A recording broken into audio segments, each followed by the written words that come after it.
여러분 신앙생활 하시면서 이지선 씨라고 하는 분의 간증 정도는 한 번 정도 다 들으셨을 거라고 생각이 됩니다. 혹시 못 들으신 분들도 있을 거 생각이 돼서, 이분은 지금 여러분 이화여대 사회복지학과 교수이죠. 그리고 이분이 청년 때 어떤 일을 당했느냐, 차를 타고 가다가 교통사고를 당했습니다. 그리고 자기 오빠는 그 불타는 차에서 가까스로 빠져나왔습니다. 근데 이분은 빠져나오지를 못했어요. 그리고 그 차 안에 갇혀서 온몸에 55%가 다 화상에 이렇게 입게 되었습니다. 특히 얼굴을 많이 심하게 다쳤고, 피부 이식 수십 차례 이렇게 했던 거죠. 화상을 입은 것만으로도 여러분 너무 고통스럽잖아요. 그리고 그 화상을 치료할 때마다 오는 견딜 수 없는 아픔이 있잖아요. 어떻게 표현하고 감당할 수 없을 정도의 어려운 일들이었습니다. 그리고 나중에는 얼마나 많이 수술을 했는지, 내가 도대체 몇 번을 수술했는지를 모를 정도로 많이 수술을 했다. 내가 그 수술의 숫자를 세는 것조차 나는 포기했다라고 말할 정도였습니다. 굉장히 힘들고 어려웠던 그런 시간이었고, 차라리 이렇게 사는 것보다는 죽는 게 낫겠다라고 하는 그런 마음을 갖기도 했죠. 그리고 이지선 씨가 자기의 그때의 시간들을 회상하면서 이렇게 이야기했습니다. 그때는 나에게 완전히 사망의 음침한 골짜기였다. 나에게 정말 그때는 사망의 음침한 골짜기였다라고 그렇게 고백을 했어요. 그리고 그 시간들을 이렇게 지나오는데, 그 가장 어려웠던 사망의 음침한 골짜기의 시간을 지나오는데 자기 어머니가 이렇게 이야기했답니다. 온 집안이 다 절망과 좌절 가운데 빠져있는 그때 이렇게 이야기했다는 거예요. 우리가 너무 힘든데, 우리가 너무 어려운데, 그래도 우리 식구들끼리 모여서 하루에 한 가지씩 우리 감사의 제목들을 좀 이렇게 이야기 좀 하자, 이렇게 이야기를 했다는 거예요. 처음에 이지선 씨가 그 얘기를 듣고, 아니 엄마가 참 너무하기도 하지, 지금 내가 무슨 감사할 게 있다고, 이 상황에 내가 도저히 뭘 감사할 것이냐 라고 생각을 했다는 거예요. 그런데 그래도 그거라도 해야 살 것 같다는 거예요. 그거라도 해야 견딜 수 있을 것 같아서 이 감사의 제목을 찾기 시작했다는 겁니다. 가만히 보니까 내가 밥을 먹을 수 있는 손가락이 남아있는 것 자체가 너무 감사했다는 거예요. 이미 화상으로 손가락이 다 붙어버렸습니다. 그리고 어떤 거는 막 너무 심해서 잘라버린 손가락도 있어요. 그런데 손가락이 붙어있다라고 하는 그 자체만으로도 너무 감사하고, 숟가락을 들을 수 있다는 것만으로도 감사한 거죠. 다행히 눈은 다치지 않은 거예요. 눈으로 볼 수 있는 것, 내가 눈이 붙어서 왔어요. 눈 뜰 수 없잖아요. 근데 눈을 떠서 뭔가를 볼 수 있는 것 자체가 너무 감사하고, 그래도 코가 뭉개지지 않고 코로 숨을 쉬고 입으로 밥을 먹을 수 있는 것 자체, 그리고 두 발로 걸어서 화장실에 갈 수 있는 것 자체, 생각해 보니까 너무 힘들고 어려운데 그래도 감사할 거리가 있었다는 거죠. 처음에는 거울 보는 것 자체가 너무 괴로웠답니다. 내 얼굴을 보는 것 자체가 너무 징그러웠다는 거예요. 그런데 감사를 하기 시작하면서 조금씩 내가 내 자신을 볼 수 있는, 나를 대면할 수 있는 그런 마음이 생겨났다는 거죠. 그리고 기도하면서, 하나님, 도대체 왜 나를, 왜 이렇게 힘들고 어려운 이 상황을 나에게 허락하신 겁니까? 라고 기도했을 때 하나님께서 나에게 내가 너를 쓸 거라는 거예요. 어떻게 쓸 거냐? 약하고 힘들고 어려운 가운데 빠져있는 사람들이 너를 통해서 희망과 소망을 얻게 할 것이다. 이런 일을 너에게 하게 할 것이다. 라고 그렇게 이야기를 했다는 거죠. 여러분 오늘 말씀 4절을 처음 보세요. 내가 사망의 음침한 골짜기로 다닐지라도, 내가 사망의 음침한 골짜기로 다닐지라도, 말씀이 이렇게 이야기하고 있거든요. 왜? 처음에 그냥 사망의 골짜기라고 해도 됩니다. 그냥 죽음의 골짜기 이렇게 해도 돼요. 근데 왜 사망의 음침한 골짜기라고 말씀을 이야기했을까? 여기서 여러분 음침하다라고 하는 뜻이 있어요. 여기 음침하다라고 하는 의미는 이런 의미입니다. 죽음의 그늘, 죽음의 그림자라고 하는 것이 음침한이라고 하는 뜻이에요. 그러니까 음침하다라고 하는 것은 그늘, 그림자 이런 뜻이 있어요. 그러니까 죽음의 그늘에 골짜기, 죽음의 그림자의 골짜기, 이런 뜻입니다. 그러니까 그 골짜기를 지나갈 때 어두워요. 너무나 힘듭니다. 그늘져요. 보이는 게 없습니다. 그런데 그곳은 죽지는 않는 곳이에요.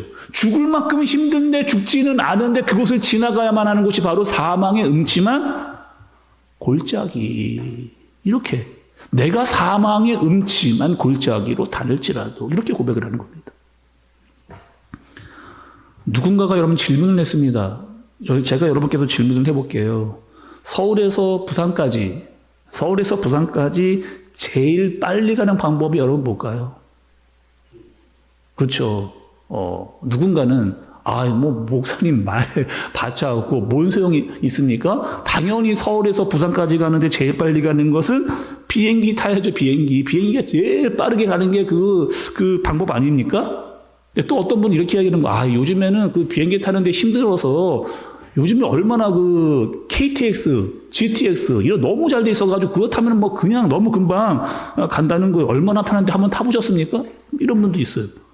이거 비행기 타고 또 뭐 기차 타고 이런 것보다는 더 편한 게 그냥 내 마음대로 그냥 가다가 쓰고 뭐 휴게소도 갔다가 이렇게 가려고 그러면 자차가 제일 편합니다. 뭐 사람마다 여러분 뭐 다 다를 수 있잖아요. 여러분 어떤 거가 제일 편하신 것 같아요? 제일 빨리 뭐 속도로만 본다 그러면 뭐 비행기가 제일 뭐 말할 것도 없이 여러분 빠르겠잖아요.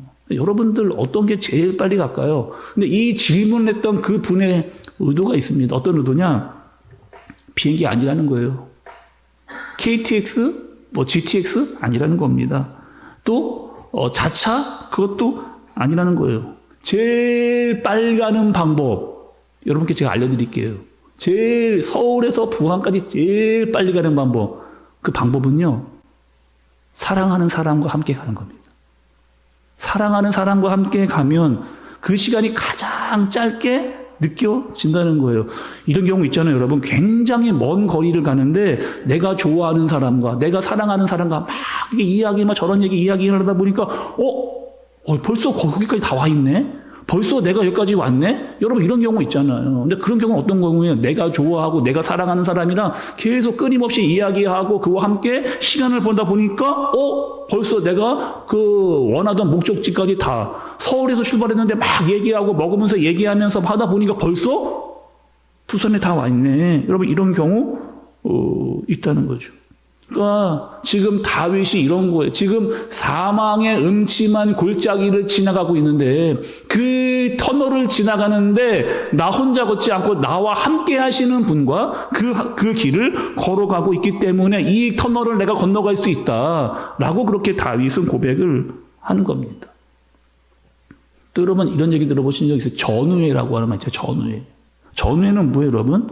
전쟁에 나갔는데 목숨 걸고 같이 싸우는 거예요.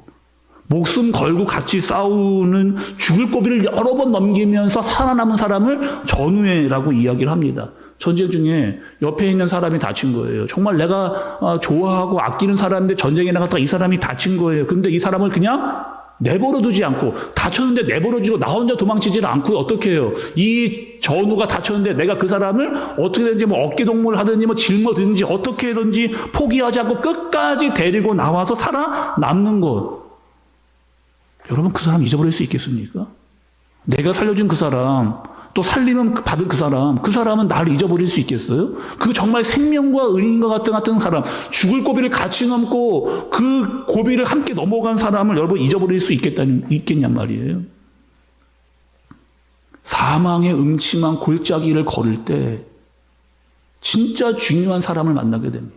사망의 음침한 골짜기를 건널 때 정말 나와 함께하는 그 사람이 있을 때 정말 나와 함께하는 그 생명의 은혜를 내가 만나게 되는 거예요.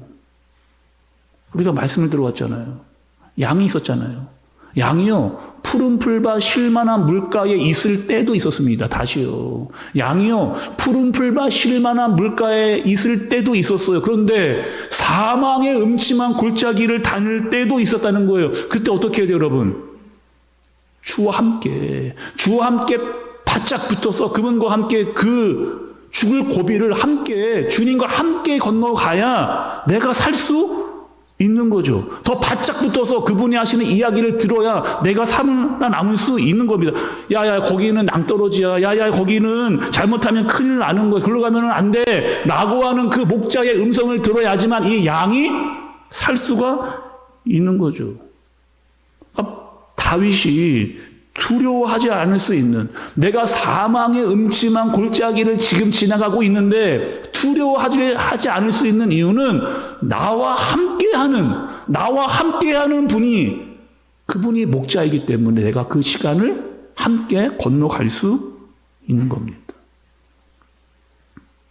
4절의 말씀에 중간부를 보세요. 해를 두려워하지 않을 것은 주께서 나와 함께 하심이라. 주의 지팡이와 막대기가 나를 안위하시나이다. 저는 이 말씀 참 많이 봤거든요. 그리고요, 지팡이, 막대기 너무 당연히 알았던 그런 말씀입니다. 근데 여러분, 제가 이 말씀 준비하면서 이 막대기와 지팡이의 의미가 있더라고요. 이 막대기는 여러분 어떤 도구냐? 그냥 막대기가 아닙니다. 그냥 가느다란 이런 막대기가 아니에요. 뭐냐면 점점점 두께가 두꺼워지는 막대기, 이런 막대기인 거예요. 그리고 맨 앞이 아주 뭉뚱그런, 그리고 쇠심이 박혀 있는 그런 막대기예요. 그래서 이 막대기를 언제 사용하느냐? 이 막대기는요, 여러분, 맹수가 왔을 때 사용하는. 그러니까 맹수가 오면은 이 막대기를 들고 나가지고 그 맹수의 머리통을 딱 내리치는, 그때 사용하는 게 뭐냐면 이 막대기예요. 그러니까 이 막대기는요, 공격하는 장비입니다. 그러니까 양을 치고 있는데 맹수가 나타났어요. 맹수가 달려들 때 내가 이 막대기를 들고 가서 맹수의 머리통을 내리치는 거, 그때 사용하는 게 바로 이 막대기. 상대방을 공격하는, 그 적군을 상대할 때 사용하는 공격 도구가 바로 이 막대기라는 거예요. 지팡이는 여러분 뭐냐면요, 지팡이는 이런 겁니다. 양을 보호할 때 쓰는 도구예요.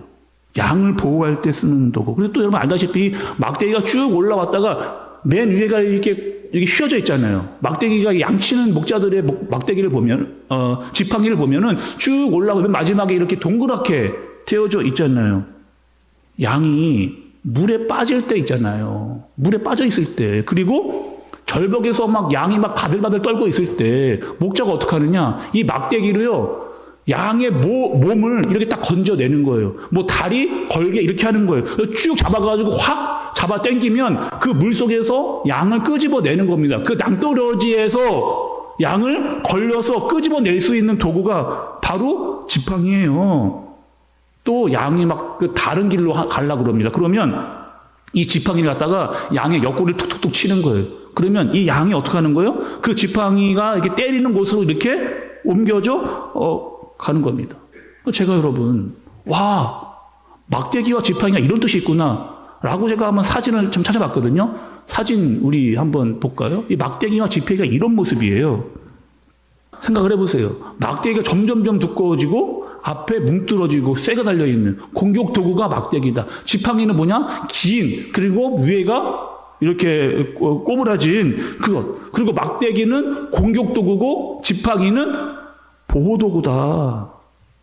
다윗이 여러분 막대기와 지팡이로 양을 지킨 거예요. 다윗이 막대기와 지팡이로 양을 지킨 거예요. 적군이 쳐들어오거나 맹수가 달려면 막대기를, 양이 어디로 가야 될지를 알려줄 때에 지팡이를 이렇게 사용한 거죠. 제가 잘 보니까 이 막대기와 지팡이가 말씀과 기도로 보이는 거예요.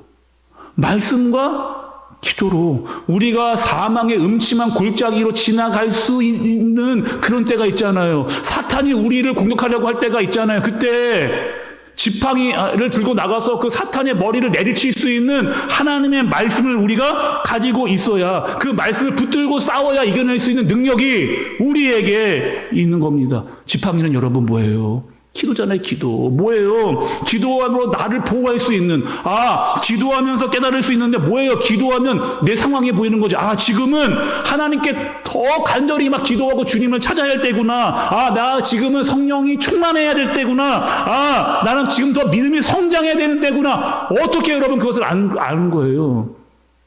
기도할 때, 내가 지금 이런 상황이니 내가 어떻게 해야 되는구나를 알게 되는 거잖아요.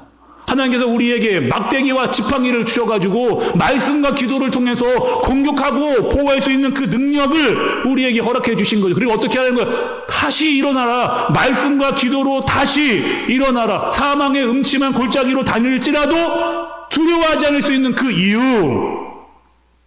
하나님께서 함께 하실 뿐만 아니라 주의 지팡이와 막대기, 주님의 말씀과 기도가 우리에게 있기 때문에 해를 두려워하지 않게 되는 겁니다. 고린도전서 10장 13절의 말씀 같이 한번 여러분 읽어볼까요? 고린도전서 10장 13절의 말씀 여러분 같이 한번 읽어보겠습니다. 시작. 사람이 감당할 시험 밖에는 너희가 당한 것이 없나니 오직 하나님은 미쁘사 너희가 감당하지 못할 시험 당함을 허락하지 아니하시고 시험 당할 즈음에 또한 피할 길을 내사 너희로 능히 감당하게 하시느니라. 아멘. 다시 한번 보겠습니다. 시작. 사람이 감당할 시험 밖에는 너희가 당한 것이 없나니 오직 하나님은 미쁘사 너희가 감당하지 못할 시험 당함을 허락하지 아니하시고 시험 당할 즈음에 또한 피할 길을 내사 너희로 능히 감당하게 하시느니라. 아멘. 때론 여러분 하나님께서 우리에게 시험을 주십니다. 시험을 안 주셨으면 좋겠는데 시험도 주세요. 내가 이 사망의 음침한 골짜기를 어떻게 건너가야 되나? 그런데 이길 수 있는 능력을 주시는 것. 그 시험 중에서 내가 너와 함께 하고 있다라고 하는 사실을 하나님께서 반드시 알려주십니다. 그뿐만이 아니에요. 싸울 수 있는 능력, 보호할 수 있는 능력 다 주십니다. 지팡이와 막대기를 주시는 겁니다. 말씀과 기도를 주시는 거예요. 여러분 오늘 끝으로 4절의 말씀, 우리가 읽었던 말씀이잖아요. 오늘 들었던 말씀을 기억하면서 다시 한번 여러분 한번 읽어보겠습니다. 이 말씀이 다시 새롭게 보여요. 4절의 말씀 여러분 다 같이 한번 읽어볼게요. 시작. 내가 사망의 음침한 골짜기로 다닐지라도 해를 두려워하지 않을 것은 주께서 나와 함께 하심이라. 주의 지팡이와 막대기가 나를 안위하시나이다. 아멘. 주의 지팡이와 막대기가 나를 안위하시나이다. 주의 말씀과 기도가 나를 보호하시고 지키시나이다. 사망의 음침한 골짜기로 다닐지라도 말씀과 기도가 여러분을 지키는 그 능력으로 사는 저와 여러분들 되어지시기를 예수님의 이름으로 축복합니다.